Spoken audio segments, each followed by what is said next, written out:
Floor. So, over the last several days, Mr. Speaker, there's been a lot of discussion about an open and honest debate with respect to school shootings, gun violence, gun control, etc. And an open and honest debate, as I understand it, is one that would rely on data, facts, evidence, analysis, reason, logic, etc., etc. And I'm certainly willing to have that debate. I think if we were going to look seriously at school shootings and gun control, we would analyze things like, why do all mass shootings seem to take place in gun-free zones? Wouldn't it be reasonable to test whether or not the efficacy of gun-free zones have actually achieved what their intended intent is? We'd start to look at most of these shooters come from broken homes. What sort of government policies have actually encouraged broken homes? You can look at left-leaning think tanks like the Brookings Institute that will actually say that some of it can be attributed to various cultural changes that happened in the 60s, to include the abortion industry. You can look at more conservative-leaning organizations that will say that the welfare state contributed significantly to dismantling the family as families became more and more dependent upon the government than they were mothers and fathers in the home raising children. We could look at various status with those areas within the United States and around the world that have strict gun control measures and what their crime rates look like, whether it's Chicago, New York City, Washington, D.C., and others that have incredibly strict gun laws, and yet for some reason it hasn't seemed to stop the gun violence in those particular areas. We can look at the analysis out of 538, which is considered more of a left-of-center data analysis think tank, where you had several analysts now confirm through the data that they were looking at, not just in the United States, but in Canada, Great Britain, and Australia, that they were shocked that the data did not support what they thought gun control measures would actually achieve. We can look at the number of cases within the United States where a gun has been used for self-defense. Estimates range everywhere from 100,000 uses to close to 1 million uses within the United States. Now, some organizations and some reporters only want to report on the ones where a gun was used and it actually resulted in the death or maiming of the perpetrator. But if you look at the ones where the gun was used and the mere presence of the firearm actually dissuaded a criminal from committing an act of violence, an act of rape, an act of murder, the number shoots up, it skyrockets. So when people on this side talk about the importance of the Second Amendment, please understand it's not just some base philosophical conviction that we all have. It is rooted in the idea that while we may be a post-Enlightenment society, the vast majority of horrible atrocities that we've seen have happened in those post-Enlightenment societies. Has happened as a result of government systematically disarming citizens and claiming themselves to be the sole responsible party for their security, and then turning on those same citizens and punishing them.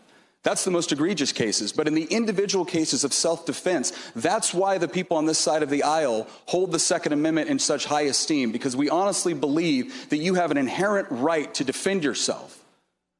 And your ability to defend yourself should not be excluded to your size.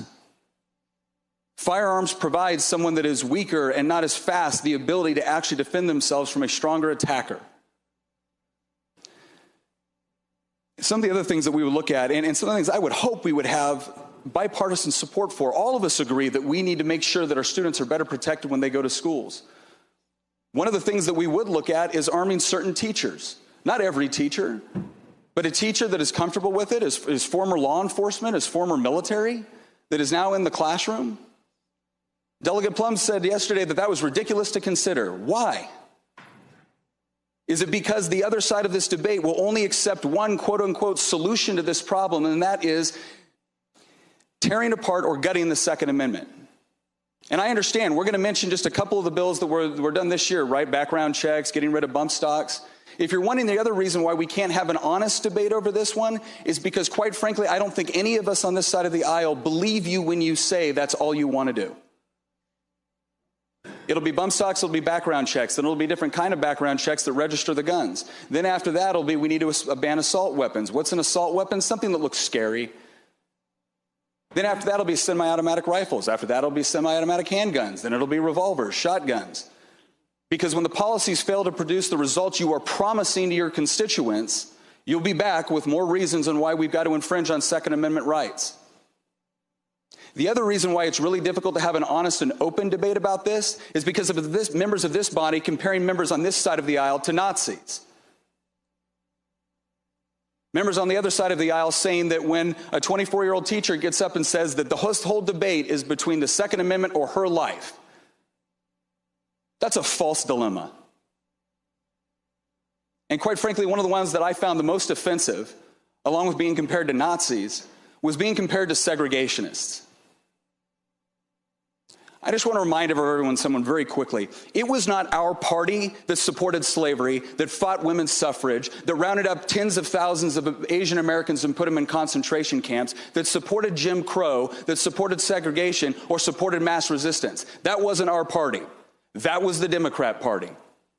Now, I'm thrilled that Democrats no longer believe that, and I don't believe that a single current member of this body who is a Democrat ever believe those things, but I would really appreciate it if every time you want to make a powerful point, you don't project the sins, the atrocities, and the injustices that the Democratic Party perpetrated on others onto us. So if we want to have an open and honest debate, I am all for that. Let's do that. But it does start with a certain degree of mutual respect. It starts with a certain degree of not assuming that the only reason why we believe in the Second Amendment is because the NRA paid us off. Well, if that's the sort of logic you want to use, why don't you go take a look at how much money the NRA spends and how much money Planned Parenthood spends? Because when I get up here and I talk about abortion, I don't assume that you're all bought and paid for by Planned Parenthood. I don't assume you're horrible people because I disagree with you on a policy position. I assume you have deep convictions and that we can have an argument and a debate about it. But if you're not willing to reciprocate that level of respect, well, don't be surprised when it becomes more difficult to talk about these things. Because there is a lot that we can do, and there is a lot that we need to do to ensure the security of our children and our citizens. But yes, we are going to have a problem with so-called solutions which infringe on people's liberty under the promise the government will provide for their security. Because ultimately in this last school shooting, we had a perfect example of government being engaged over 30 times and still failing to provide security for those students. Thank you, Mr. Speaker.